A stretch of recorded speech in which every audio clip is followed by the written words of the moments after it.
Good morning, everyone. Welcome to another Rookie Card Collector 123 video. In today's video, I'm going to try a little bit different type of format than my normal videos. Since I started the channel, outside of a few exceptions where I've covered a few different hobby topics that were prominent at the time, and possibly I had a stronger opinion on some of those subjects, so I wanted to put a video out. Also, from time to time, I've shown some cards from my personal collection, which is more of just a card show and tell kind of a thing. But the vast majority of the videos that I put out since I began my channel in April last year, so we're starting to get close to the 1 year mark. Although the first half or so of that time, I only put out a couple of videos. And I started the channel. I was hoping to do videos once or twice a week, and life kind of got in the way of some of those things, and everything sort of got pushed back until around September. So it's really been since September that I really started putting out more content. And like I was starting to say, the vast majority of videos I put out tend to be more of the educational type of videos, as opposed to being very interactive with my viewers and with people who have supported my channel. I do have several people have reached out to me and in appreciation of the topics that I cover. I try to do different topics every day and sort of go back to the same format almost weekly. I've been putting out about 5 or 6 videos a week, so almost every day. And I sort of go back and just revisit each series that I cover just about every week. So I want to try something a little bit different. I wanted to see if I can start to make things a little more interactive. And one of my main goals for doing that is, I think if I get a better feel for what the viewers would like to hear about or see in my videos, I think that might help to boost the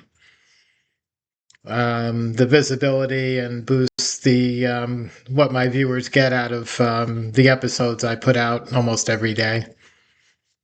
And I thought a good way to start that off today was, I thought of asking the simple question, what type of collector are you? I think it's pretty clear at this point what type of collector I am, what my focus is, how I go about doing things. But every collector has their own goals, their own interests, their own style of collecting. So I really would like to get a better feel for you guys. What do you collect on a day-to-day basis? You know, is this something that's evolved or changed over time? Has it always been from the time you started collecting? Um, different questions like that. And based on what the answers are, I'm hoping at the end of this video, those that watch can leave some comments below. And I'm hoping to see, based on the different categories, I'm going to talk about 20 different categories that I came up with that I would consider different types of collectors. And there's probably a lot more than that out there. These are 20 I was able to come up with, but I'm sure there's probably others that I missed. So I'd also like to see comments about anything I did not cover. If you're a type of collector that I did not mention, I definitely would like to hear about that as well. And if you do fall into one of these 20 different categories that I am going to cover or talk about today, I'd like to know that as well, because the more different categories and the more times I see some of these come up over and over again with people that watch my channel, the more types of that content I would like to start putting out to try to engage everybody and try to grow the channel and the viewer base and all that. So I'm going to just kind of talk. I'm going to go over each of the 20 different types of collectors that I was able to put together the list for, and just talk for a brief minute or two about each type of collector. And then, like I said, at the end, I'm hoping everybody who watches the video today can leave a comment as to what type of collector you are, why you fit into that category. I'm also hoping many collectors fall into multiple categories, such as I do, from this list. And that's also very interesting as well. So to get started, the first collector I put down here is a set collector. Most of these are pretty self-explanatory, so I'll just elaborate for a minute and then move on to the next category. So set collectors are going to be the collector that sets out to complete a particular card set. It could be any sport, it could be non-sport, it could be not even cards, it could be premiums or oversized items or pins or anything. So the set collector needs to have one of every item that was issued for that set, whether it's a card or it's an item that they like. They don't like it, the entire set is all part of it, and in order to complete the set, you've got to have everything. Not necessarily in any particular condition or anything like that, but just a set collector is somebody who's building a specific set or multiple sets at the same time. So I'm sure there's a lot of set collectors out there. I think in today's world, hobby world, the set collectors are fewer for sure than they were, maybe when I started collecting in the 70s and 1980s. But I believe there are still many set collectors. Many of those who collected sets in the 70s and 80s are still out there. They're still going to shows.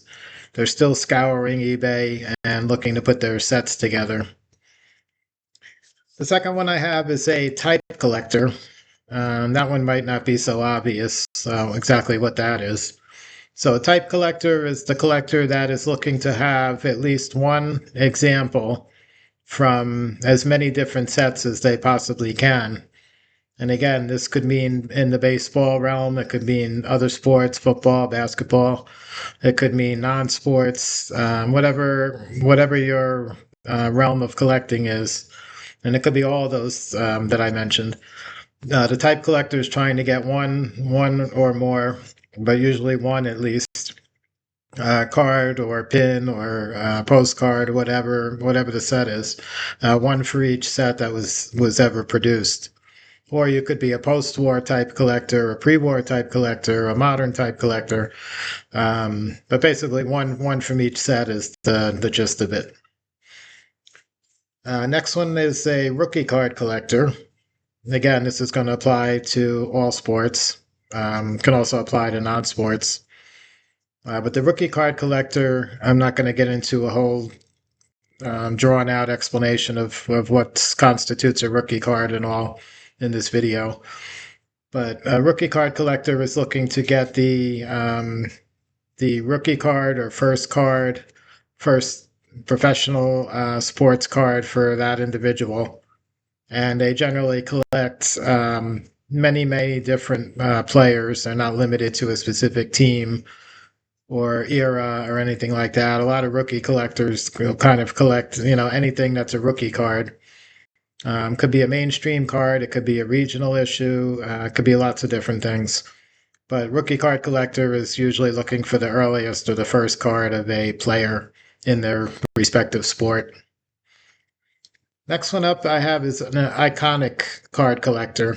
That's the collector that's looking for the most iconic meaning, I guess, the most widely recognizable cards.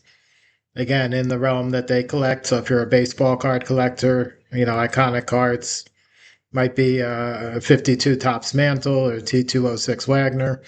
Obviously, those would cost a fortune. So there's lots of iconic cards that are, nowhere near that kind of price tag, that kind of money.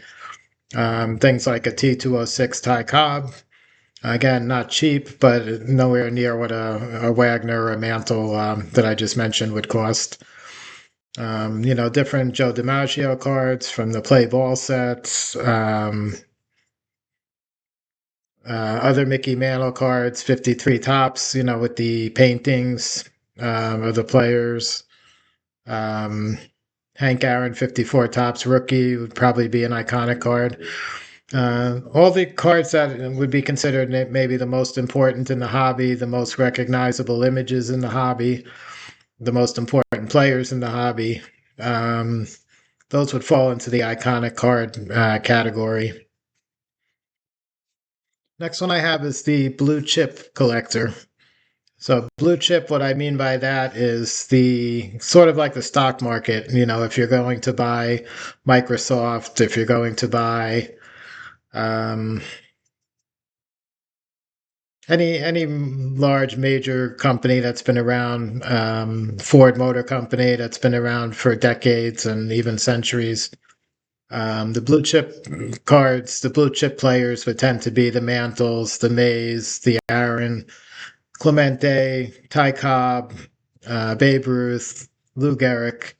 Those are the guys that are widely recognizable by even a non-serious baseball fan or the non-serious baseball card collector. And the same thing applies for other sports like football. You know, would be the Jim Browns, John Unitas, Walter Payton, Tom Brady, guys like that, and basketball and hockey, and so on. So the blue chip collectors are going after the only the biggest names that everybody knows, and those tend to maintain and escalate in value over the years, as opposed to some of the other lesser known players. Um, Another popular way of collecting. This is not on my 20 list for today, but it's also undervalued. Collectors collect sometimes players they feel are undervalued in the hobby, and a lot of times they are undervalued. They were probably underappreciated based on the performance on the field for some particular reason or other. Um, but the thing with that type of collecting is it's easy to find those who we feel are undervalued, and I think it's a lot of times it's pretty easy to get a consensus on a lot of people agree on the same players being undervalued. But the thing is, if they've been undervalued for, if card collecting's been at the forefront, let's say since the 70s or 80s, before that, it was much less prevalent. So in the last 50 years, if Frank Robinson or Eddie Collins or, some of these guys that we feel are undervalued, well, if they've been undervalued for the past 50 years, what's going to change now in 2026 that's going to make them catch up and be worth, quote unquote, worth what their career statistics would warrant? And I'm not sure that anything really changes. So that undervalued status, to me, is very likely to just continue on, going forward, unless somebody's able to come up with some sort of definitive reason why a player's value should increase. Um, Jackie Robinson over the years has been deemed, especially in today's light, years ago deemed now to be undervalued. But that's because his stuff has gone up so much now that it's, in the past it seems like a bargain. But back then it was the market for Jackie Robinson. It was what it was. So anyway, the blue chip collector is looking for the biggest names and generally something safe to put their money in, and they're not taking a big risk. Next one I have is the foreign collector, and I don't mean foreign meaning the collector themselves or foreign or not U.S. citizens or whatever. Foreign collector meaning that they're collecting cards that were printed in other countries overseas or even in North America, cards printed in Canada, South America, um, Mexico, uh, other places. Some of these include Cuba, Puerto Rico, Dominican Republic, Venezuela. There's collectors out there that collect all these foreign issues. A lot of times, foreign collectors overlap with Negro League baseball collectors, as the only cards that were ever made for these Negro League players were tended to be almost all foreign issues that were produced in other countries. So the foreign collector, Negro League collectors sort of overlaps as sort of one and the same, I guess you could say. Next one I have is player collector. So, player collector, just as the name implies, you collect a specific player or players. Tend to be your favorite players, maybe when you were growing up. Maybe they're your favorite players today.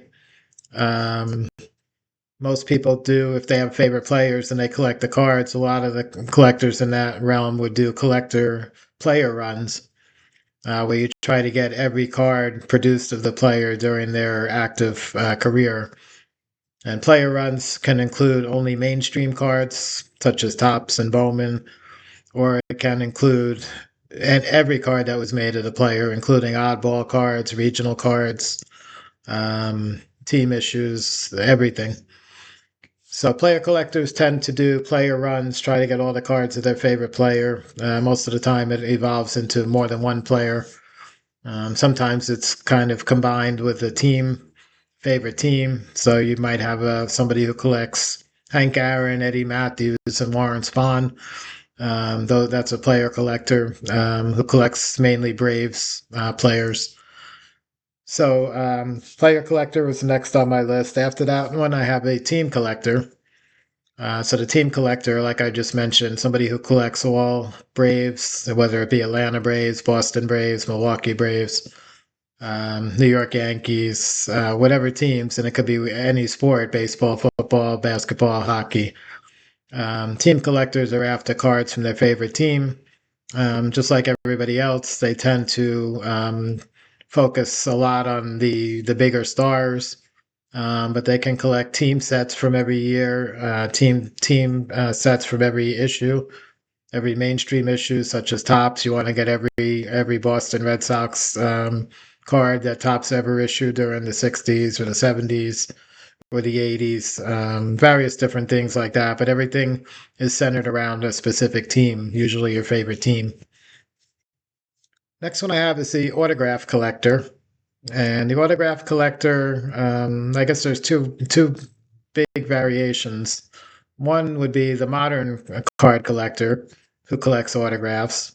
In that situation, it's going to be not 100%, but it's going to be primarily the pack pull type of autographs that you bought. You know, you open packs, you pulled the autograph out of the pack, was signed by the player who sent them back to the manufacturer. They got inserted into that year's set.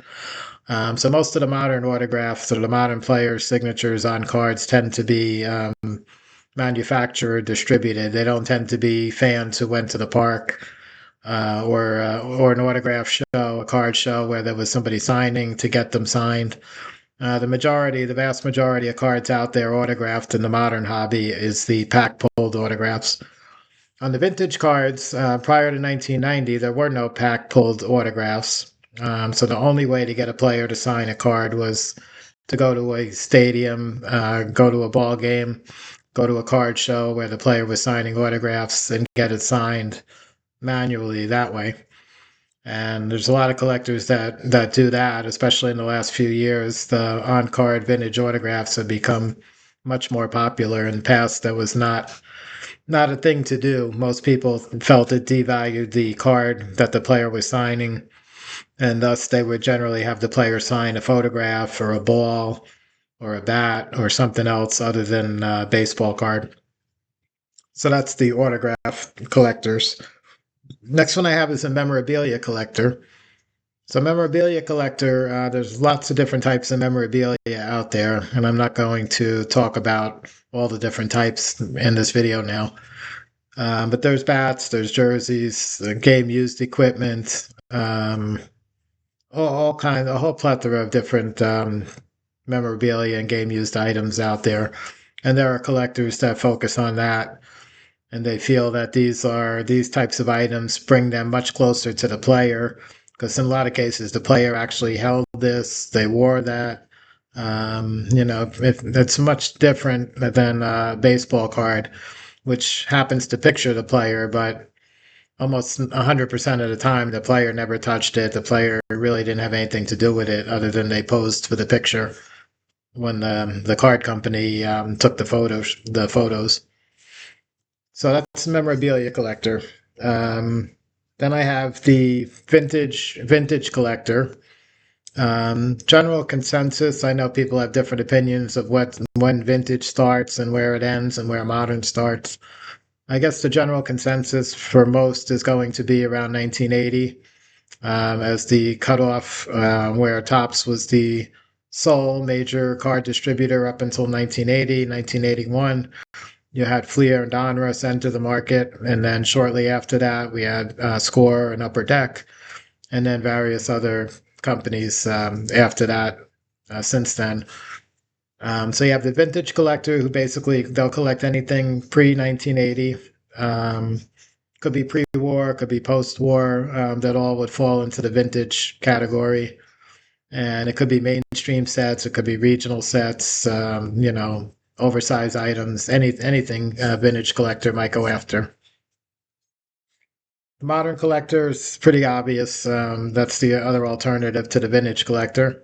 So they're generally the collector that collects post 1980 cards for whatever sport, and they tend to do more of the autograph, on card autographs, pack pulled stuff, game used jerseys, patches, serial numbered cards, all kinds of things that only started during the 1990s and later.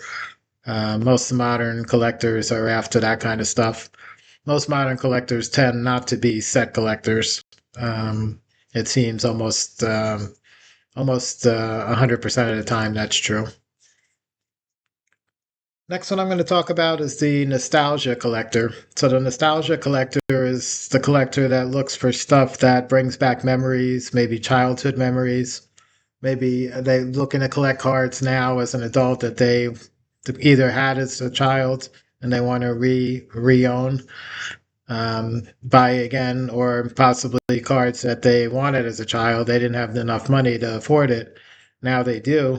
So they want it for this sort of nostalgia reason. And a lot of people, my generation, I was born in 68. So my main collecting years, a little bit toward the late 70s, but mainly the 1980s, I would say 100% was my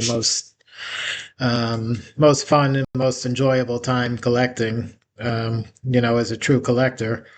So over the last, many years, besides whatever my primary collecting focus was, I was always not immune to picking up 1980s, Eric Davis rookie card, or Barry Bonds traded set rookie, different things like that, at a card show, because it brought back fond memories of the days when I was collecting all those guys originally 20 or 30 years ago.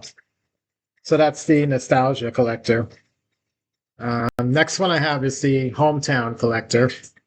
So the hometown collector is just as it sounds. You collect players, athletes, celebrities that grew up or came from your hometown area, and could be a local major league team, minor league team, could be just individuals that were born in the city where you are. Um, Anything with sort of a hometown kind of feeling. You're only collecting them because they're local, so to speak.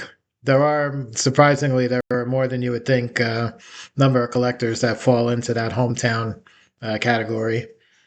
Good thing with that one is a lot of times what you're collecting is not Hall of Famers necessarily or any iconic cards. It's just stuff that's important mainly to you, which means a lot of times other people are not going to be that concerned about getting a huge value for those when they're selling them. So a lot of times, local hometown collectors are able to pick up the things they're looking for at very low prices because the demand is not universal. It's not like people trying to buy a Babe Ruth card or a Jackie Robinson card or something like that.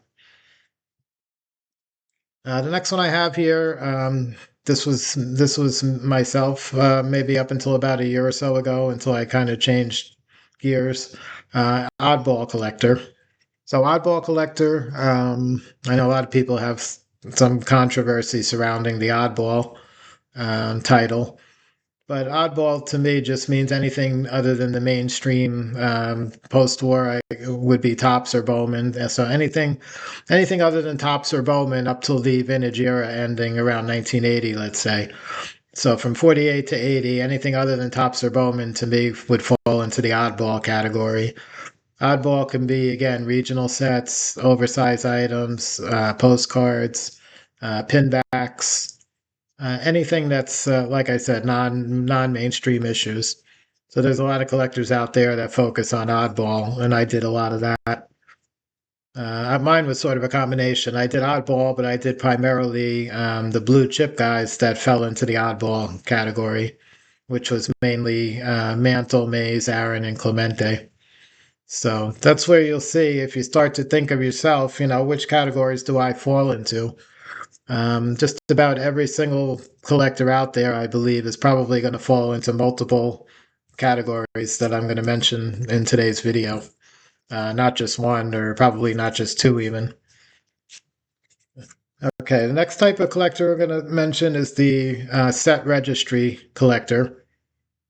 Just like you would think, the set registry collector is primarily interested in getting the highest graded items, whether it's a player collector or a complete set collector.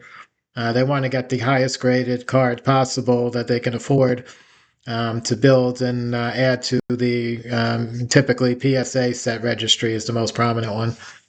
And there's a ongoing competition with other collectors out there in the world as to who has the best, the best 1952 top set, the best Mickey Mantle player collection, the best, anything you could possibly name. PSA has a set registry established for. So the set registry collectors, that's what they're after, the highest possible grade. Next one I have is the non-sports collector. So I mentioned several times already today. You've got people collect baseball, some collect basketball, football, hockey. Many collectors collect all those.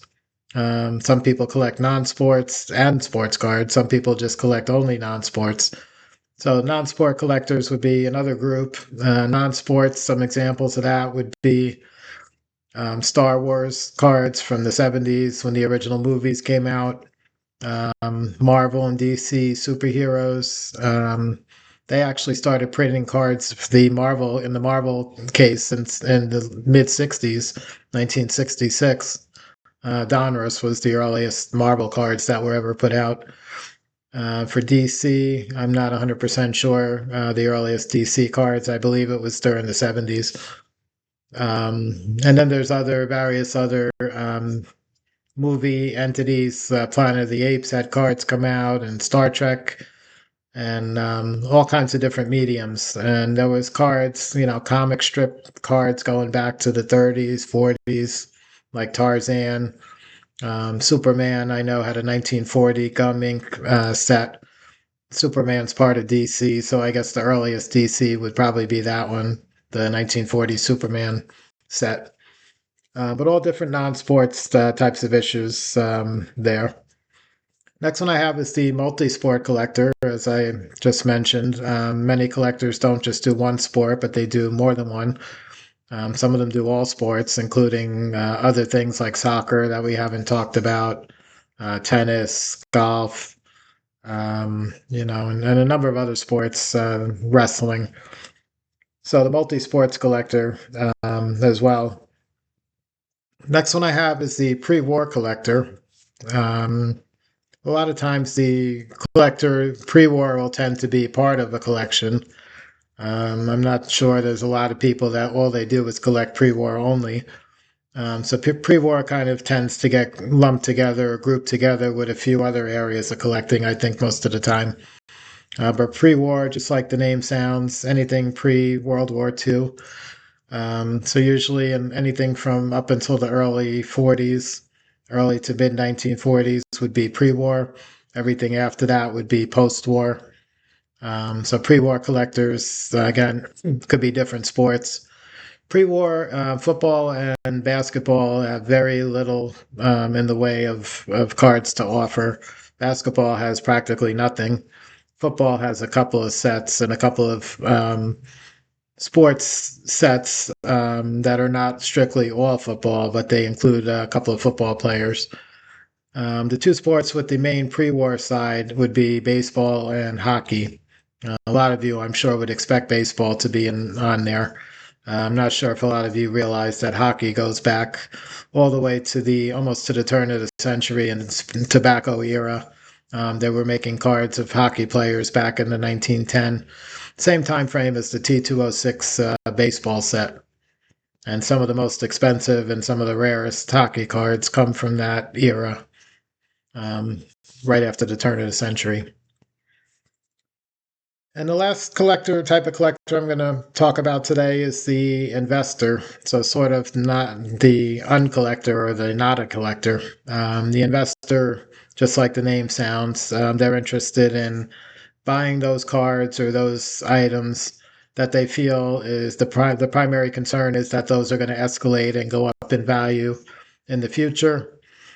Maybe something they also like, or a player they like, or they may not really care as long as they feel it's the best chance to get a high rate of return. That's what the investor is looking for. Maybe the safest, maybe the highest return, but not so much the buy what you like mentality. It's more like buy what you think is going to increase in value mentality. That would be the investor type. Whether you call it an investor collector or not, I don't know. So those are the 20 different types of collectors I came up with. Like I said, there's probably many more out there. A lot of you probably fall into a bunch of these categories or a few of these or maybe only one or two of these. And I'm sure there's people out there that have their own type of collecting, which I haven't mentioned, and I'd love to hear about that. So everybody watching today's video, if you don't mind commenting and you can even just notate what type of collector you are. If you wanted to just give a first name, I will do a follow-up to this video, and I'm going to go over some of the responses I get. And again, my main goal here is to see, if there's 20 people respond to this video and tell me that they are blue chip collectors, let's say, then I know going forward I want to do some more videos focusing on that area and maybe not as much on, I like to do a lot of Negro League and Winter League videos on cards and memorabilia. Well, if not a single person that watches my videos is really cares about that, but there's other areas of collecting that have many more responses, then I might tend to shift the focus of my channel. I'm still going to cover the Negro League and the Winter Ball stuff, but I may do that sprinkled in between other videos, which will meet the interests of many other collectors. So anyway, hope this will be the first of many more types of interactive videos for my channel, and hopefully spur additional interest, additional viewership, and those that have been loyal since I started the channel, make it more enjoyable and more variety. So I hope you liked the video today. Have a great day, and I'll catch you guys again on the next one.